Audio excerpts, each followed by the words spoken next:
Amis de la revue de presse, mesdames, messieurs, bonjour. Après la Côte d'Ivoire, Patrice Talon en visite de travail au Brésil. L'information est rapportée par La Nation, Fraternité, l'autre quotidien, du Info, Éveil Info, Le Potentiel et bien d'autres journaux. Selon le journal du service public La Nation, le chef de l'État est arrivé mardi 24 juin à Brasilia au Brésil pour une visite de travail. Ce déplacement du président Patrice Talon, selon le journal, participe de la volonté de renforcer les relations entre son pays et le Brésil, qui ont plusieurs centres d'intérêt communs du fait de leur passé. Pour Fraternité, la visite de Patrice Talon s'inscrit dans un cadre diplomatique qui dépasse les simples relations protocolaires. Les deux pays ambitionnent d'intensifier leur coopération dans des domaines clés, notamment l'économie, la culture et l'agriculture. Point d'orgue de cette visite, sa rencontre ce mercredi 25 juin avec le président Luiz Inácio Lula da Silva. Une entrevue marquée par la volonté de renforcer un partenariat multiforme entre le Brésil et le Bénin. Il s'agit, selon Fraternité, de la seconde visite du président Patrice Talon au Brésil en un peu plus d'un an, ce qui témoigne de la dynamique nouvelle entre les deux pays. La coopération bénino-brésilienne franchit une nouvelle étape, fait savoir Fraternité. Déjà en mai dernier, rappelle le journal, Gaston Dossoui, ministre béninois de l'Agriculture, avait séjourné au Brésil pour explorer des axes de collaboration avec le ministre de l'Agriculture et de l'Élevage. L'exportation de matériel génétique, le développement de l'élevage et la valorisation de produits tels que le manioc, le riz ou encore la noix de cajou ont figuré au cœur des échanges.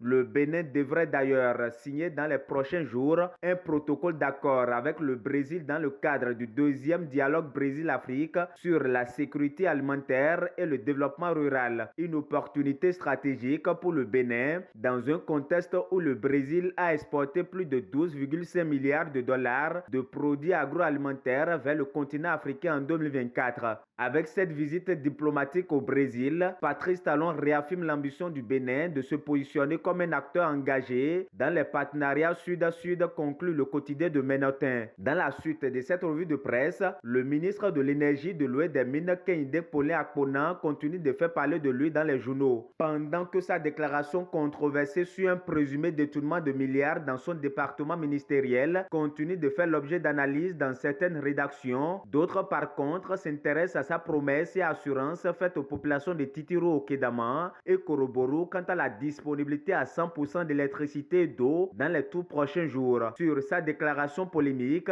Gaskiani Info cherche à savoir s'il s'agit d'une accusation ou d'un règlement de compte. Daibi Info tente de répondre et pense que Pollin Akpona est victime de son franc-parler et de sa sincérité. La preuve, selon le journal, qu'il est l'homme idéal pour accomplir les desseins du président Talon. La boussole, par contre, rapporte que les populations et militants bières désavouent le ministre Akpona pour être laissés manipuler à Parakou. À en croire le journal, ils invitent Abete à prendre ses responsabilités contre ce ministre au Togo.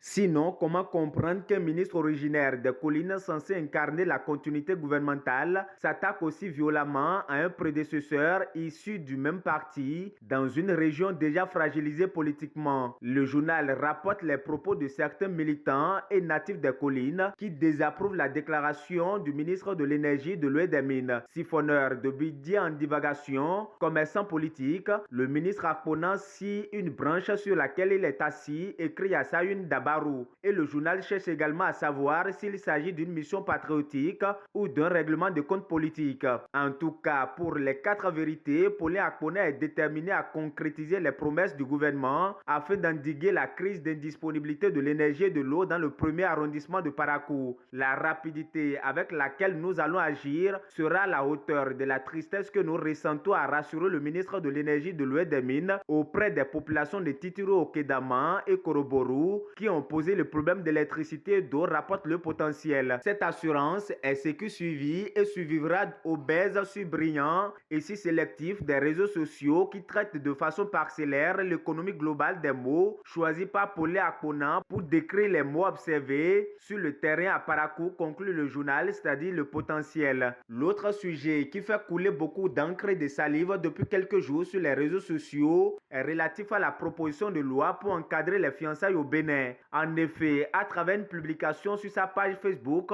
le député Armand Gansé a affiché sa volonté d'être porteur d'une loi qui réglemente la durée des fiançailles au Bénin. Pour le vice-président de la Commission des affaires sociales, du sport, de la culture et de l'éducation à l'Assemblée nationale, certains hommes jouent avec le cœur des femmes avec qui ils durent dans les fiançailles pour finir ne les épousent pas. Ainsi, le député réfléchit sur une loi pour encadrer la durée des fiançailles. Pour Matin Libre, Armand Gansé s'ennuie et la rupture devrait plus occuper les députés de la 23e circonscription électorale. Car selon le journal, il y a plus à faire que de vouloir régir par la loi une chose aussi aléatoire que les sentiments entre couples qui plus est sont du domaine de la vie privée. Voilà un député qu'on n'entend pas souvent sur les sujets brûlants de l'actualité, mais qui du coup s'intéresse aux conditions des femmes à qui on promet un mariage qui n'arrive jamais. C'est désolé mon confrère. Soit le député est dans une opération de charme envers la gente féminine dans le cadre des législatives de 2026, soit de tous les débats qui se font à l'Assemblée nationale, le député ne trouve aucun centre d'intérêt pour lui, fait observer Matin Libre.